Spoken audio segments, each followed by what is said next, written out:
Hey guys, my name's Kyle. I've made videos on another page that I have. I haven't been receiving many views, but I'm gonna try and fix it to make my videos more appealing when I first start them. But this video is about addiction. Right now, particularly, I'm stuck on Suboxone and Valium. Now, the Valium I've been able to definitely uh, take as little as possible. My doctor gives me 5 milligrams a day, so 35 milligrams a month. There's times where, yeah, I'll take an extra one or two, and then I'll be having to take like a half a one for a few days or whatever to make up for it. My body doesn't really react much to the benzos without them. I mean, it does, but not as bad as it could if I was like taking a whole bunch of them or whatever. But the Suboxone, I've been trying to get off of it, like legit trying to get off of it since December, this past December of what 2021.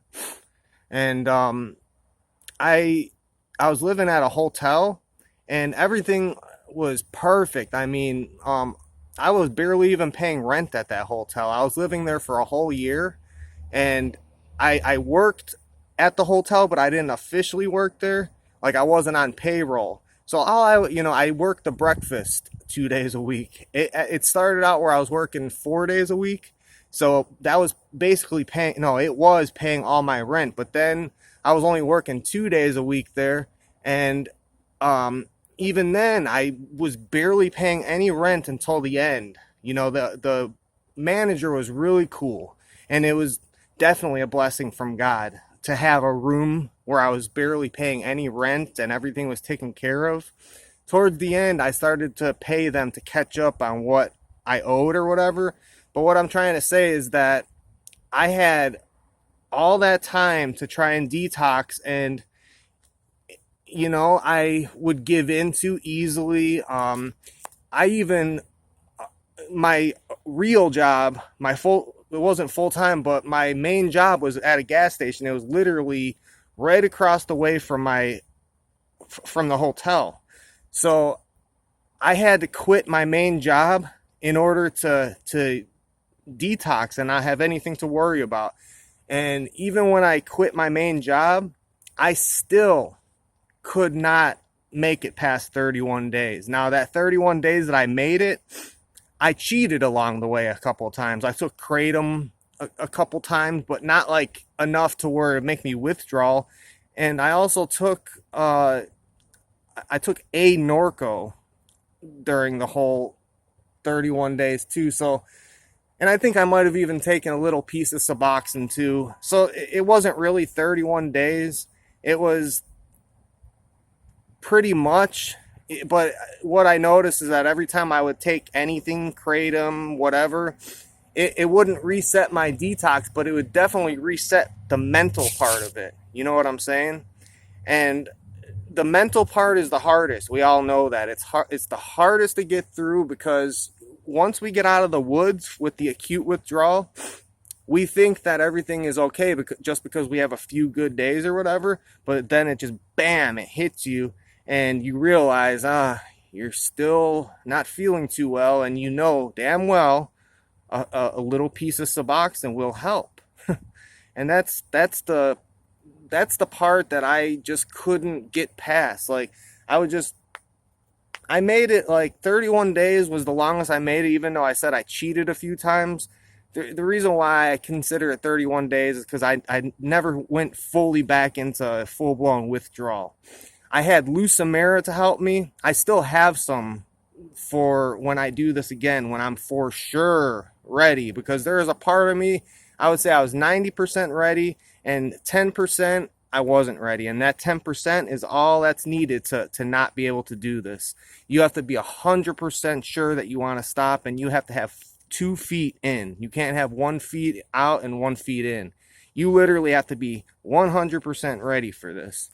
And so I forgot where I was going with that, but yeah, the 31 days, I still count it as 31 days because I didn't fall backwards so much to where I had to go through the acute withdrawal part again. But it's so easy to get Suboxone. You know, all I have to do is just email my doctor and it's there, you know. But the way he sees it is that it's better than being on heroin and all that, and I agree with him. I really do. But it gets to a point with this Suboxone stuff where it's just enough is enough, and you just can't. At least for me, I know there's other people too. Cannot stand the side effects anymore. The fatigue, the mood swings, the constipation, the what else? I used to sweat a really lot when I first started taking Suboxone. I mean, it used to be so bad. I couldn't even really work at restaurants until I figured out that clonidine helps the sweating. I figured this out because I had some left over from rehab, and I remember it helped when I was in withdrawals. I was like, I bet it would help me stop sweating from the Suboxone. So I started taking it, and sure enough, it helped, and I was able to work, and I told my doctor about this, and he started prescribing me clonidine. And I took it probably for 2 years. I would take the littlest amount to get rid of the sweating because it kind of makes you dizzy. And I don't know, I just stopped taking it one day, and I noticed I don't really sweat anymore. And sometimes I do, but it's not like that really sudden, just where your whole body's hot and you start sweating. I don't really get that anymore from Suboxone, thank God, because that was a big problem.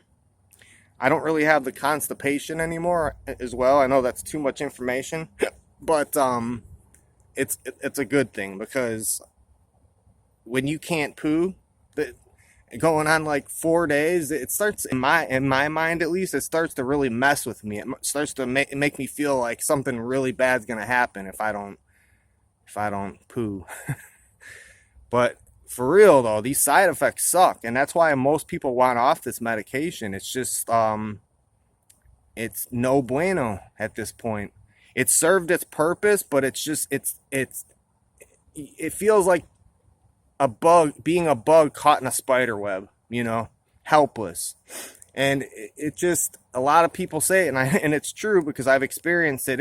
It's easier to get off heroin than Suboxone. It seems to be as strong of a withdrawal to me as other stuff, and plus it lasts longer. Now, I don't say this to scare people, but because there are ways around the intensity of the withdrawal. Like, you could ask your doctor for Lucimera, which is basically a glorified version of clonidine, but you're able to take high doses 4 times a day, and it takes away, I'd say, at least 75% of the withdrawals. It doesn't make the withdrawals dissipate like how like a piece of a Suboxone would, but what it does, it just masks the symptoms good enough to where you could think about other things besides the withdrawal. And if you have a little bit of weed, a little bit of Valium, or any kind of benzo, and the Lucimera, you can get through the acute withdrawal no problem, as long as you have the strength to go through the withdrawal. Because even though the Lucimera helps a lot, you're still in withdrawal. Just like I said, it doesn't make the withdrawal dissipate like how a Suboxone would. You know what I mean? But I would say Lucimera is probably the closest thing there is to a miracle when it comes to this.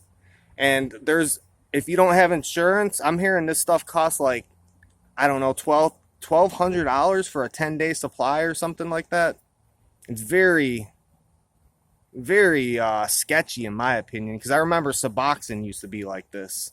It used to be like $10 a pill.